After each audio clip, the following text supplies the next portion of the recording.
Hello everyone, welcome to my channel. I hope everyone is having a wonderful day. Before starting the video, please go ahead and hit the subscribe button and give this video a like up. Young and restless Devin was quite clear in how he ended his conversation with his estranged father, but Tucker's takeaway told us all we need to know about what type of drama is coming next.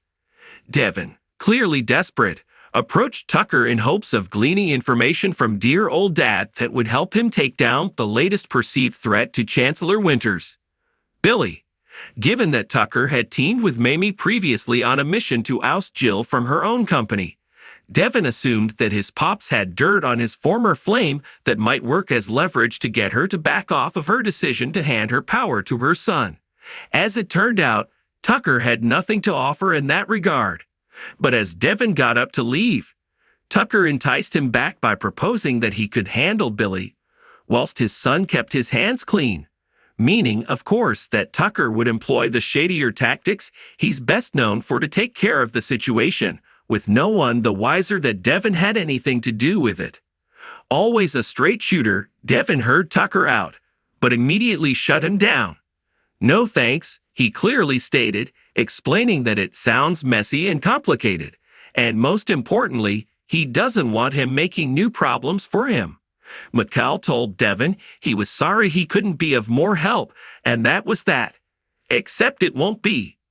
Tucker returned to his suite, and that was where his real takeaway from the conversation was revealed when he told Audra that Devin will give him another chance as a father if he can get Billy Abbott out of Chancellor Winters. If you didn't see the writing on the wall in that moment, you need to rewatch. McCall will totally disregard Devin's no thanks and become driven to rid Chancellor Winters of Billy using some kind of underhanded tactic. He believes he'll instantly be reinstated into the family by his son, who will be overcome with gratitude and admiration if he's successful. A bona fide recipe for disaster.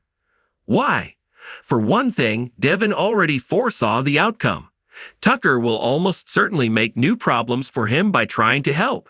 He won't be communicating what he's doing to anyone, so he could well end up working at cross purposes with some plan Devin and Lily devise.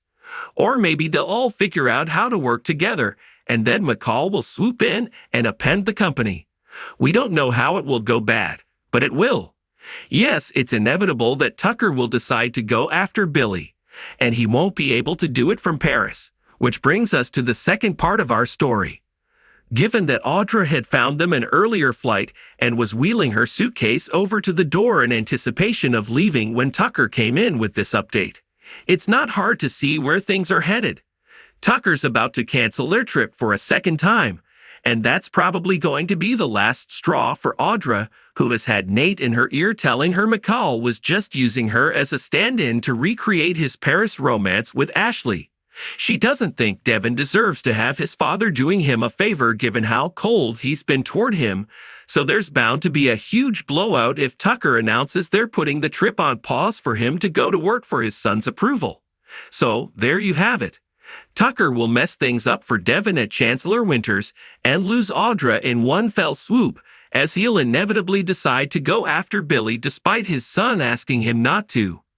Let's not forget that Tucker's decision to stay in Genoa City will also leave him vulnerable to Ashley's devious alter, Ms. Abbott, who is convinced he needs to die. That's a whole lot of losing to come out of one ill-advised choice.